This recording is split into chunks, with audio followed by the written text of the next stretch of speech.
আসসালামু আলাইকুম। সানি আলোর ছায়া চ্যানেলে আপনাদের সবাইকে জানাই স্বাগতম। আজ আপনাদের সম্রাট আকবর ও সেনাপতি বীরবলের একটা মজার গল্প শোনাব, তো দেরি না করে শুরু করা যাক। গল্পের নাম আকবর ও অদৃশ্য চোর। একদিন সম্রাট আকবরের দরবারে হইচই পড়ে গেল। প্রধানমন্ত্রী বললেন, মহারাজ, রাজকোষ থেকে রহস্যজনকভাবে সোনা চুরি হচ্ছে। দরজা জানালা ঠিক আছে, তালা ভাঙা নয়, অথচ প্রতিদিন কয়েক মুঠো সোনা হঠাৎ উধাও হয়ে যাচ্ছে। আকবর চিন্তিত হয়ে বললেন, দরবারের ভেতরেই চোর? এটা বরদাস্ত করা যায় না। বীরবলকে ডাকো।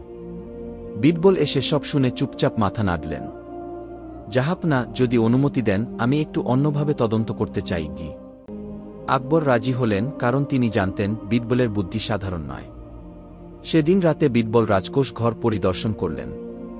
সব ঠিকঠাক, কোনো দিক থেকে চোর ঢুকতে পারে বোঝা গেল না। তারপর বীরবল অদ্ভুত এক অনুরোধ করলেন। মহারাজ, বীরবল বললেন, আজ রাতে রাজকোষ ঘরের মেঝেতে একটু মিহি আটার গুঁড়ো ছিটিয়ে দিন কি? আটা? মন্ত্রীরা অবাক। হ্যাঁ, বীরবল হেসে বললেন। চোর যদি আসে, তবে সে নিশ্চয়ই মেঝেতে পা রাখবে, আর তখন সে তার পায়ের ছাপ রেখে যাবে গু। আকবর অনুমতি দিলেন। সেই রাতেই আটার গুঁড়ো ছড়ানো হল, রক্ষীরা পাহারায় রইল, আর দরজা ভালো করে বন্ধ করে দেওয়া হল। পরদিন সকালের আগেই সবাই ছুটে এল। মেঝেতে চোখ রাখতেই সবাই হতবাক, কোনো পায়ের ছাপ নেই। অথচ আবার কিছু সোনা গায়েব। আকবর অবাক, কিভাবে সম্ভব? তাহলে কি চোর ভূত? বীরবল হেসে বললেন, আমি পাহারাদারদের জিজ্ঞাসাবাদ করতে চাই। সব রক্ষী এল একে একে। সবাই বলল, তারা কিছুই জানে না। তবে বীরবলের চোখ ছিল তীক্ষ্ণ।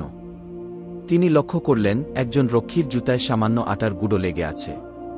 তোমার জুতায় আটা কেন? বীরবল শান্তভাবে জিজ্ঞাসা করলেন। রক্ষী তো ডিগডি করে বলল, আমার কিছুই জানা নেই। তুমি তো বললে তুমি কোষ ঘরের কাছে যাওনি, বীরবল বললেন। তাহলে আটা এলো কোথা থেকে? রক্ষী ঘামতে শুরু করল। অবশেষে তার দেহ তল্লাশি করে দেখা গেল, তার জামার নিচে কিছু সোনার মুদ্রা লুকানো। দরবারে হইচই পড়ে গেল। বীরবল বললেন, এই লোকটি অনেক চালাক। সে একটি কাঠের পাত বসিয়ে তার উপর দিয়ে হাঁটছিল, যাতে মেঝেতে পায়ের ছাপ না পড়ে। কিন্তু তাড়াহুড়োতে একবার সে সরাসরি আটার উপর পা রেখেছে, এবং তার জুতায় আটার চিহ্ন থেকে গেছে গি। আকবর মুগ্ধ হয়ে বললেন, বাহ বীরবল, তুমিই সত্যিকারের রত্ন। রক্ষী তার অপরাধ স্বীকার করল। আকবর ন্যায় বিচার করলেন, তার থেকে সব সোনা ফিরিয়ে নিয়ে হালকা শাস্তি দিয়ে তাকে সংশোধনের সুযোগ দিলেন। এরপর থেকে আর কেউ রাজকোষে চুরি করার সাহস করেনি। যদি গল্পটি ভালো লেগে থাকে, অনুগ্রহ করে লাইক দিন, সাবস্ক্রাইব করুন এবং আপনার মতামত শেয়ার করুন। আপনার একটি মন্তব্য আমাদের জন্য অনেক মূল্যবান। ভবিষ্যতে আপনি কোনো গল্প শুনতে চান, জানাতে ভুলবেন না। ধন্যবাদ।